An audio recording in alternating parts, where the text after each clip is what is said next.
I am Ann Hillman. I am a deaconess that was consecrated in 2014. I am currently located in Detroit, Michigan, and I'm the director of Children, Youth, and Family Ministries at Central United Methodist Church. And so that is my full-time ministry position. And my ministry, my call to ministry is centered on teaching ministries. And so this teaching kids and youth and adults in Sunday school is part of it.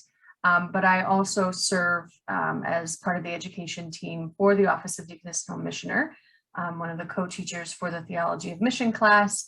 And then I consult in terms of reviewing transcripts and other things for those taking the classes. So yeah, my ministry is education in many various forms. I went to a young adult discernment event for United Methodists in New York City at the Alma Matthews House. They were talking about a whole bunch of different ways to be in ministry as a young adult, and Becky Lauder was there as a representative of the Deaconess office, and she was talking about how broad the understanding of mission and ministry is within the Deaconess Home Missioner community, and also the community part of it, the support that we give one another. And I was sitting there going, well, I'm pretty sure what I'm feeling is a call to do teaching and to do interreligious dialogue work, and all of this stuff is coming out of my faith. Like I very strongly believe that, and you can use call language for it. And it sounds like this community would agree with me that this is a call, and they want to be a community that would support me.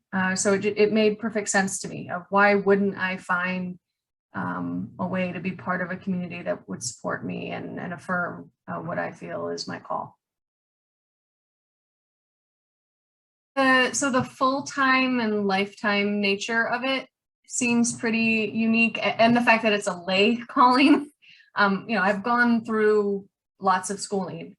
So I did a master's and MA when a lot of my colleagues are doing MDivs, and then I got a PhD, and again, still with many people who were called to ordained ministry or straight up professorship type of positions. And I've known for many, many years that I was not called to ordained ministry. I just do not feel that call. I don't want to be a pastor. I don't feel the need to be, the parts of a pastoral life that are very specifically to being ordained are not the things that I think I'm called to do. As much as I enjoy teaching and preaching as part of teaching and all of that, there's a difference. So I knew my calling was a lay calling.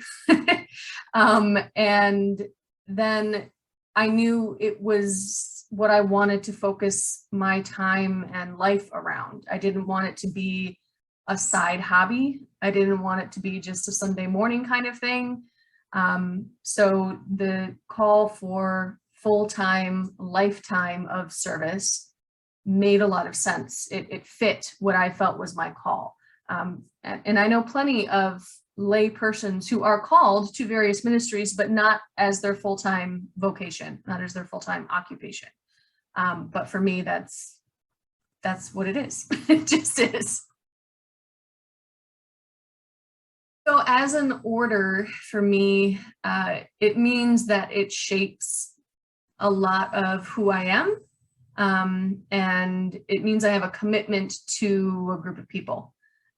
So it isn't just, I'm a member of a choir, and that's great and wonderful, but my commitment to them is not the same as my commitment to deaconesses and home missioners.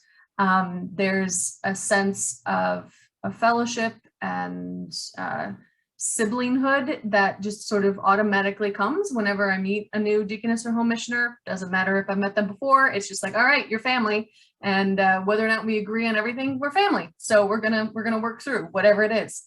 And most of the time there isn't anything to work through, but you know, we all have different personalities and sometimes it doesn't always mesh perfectly.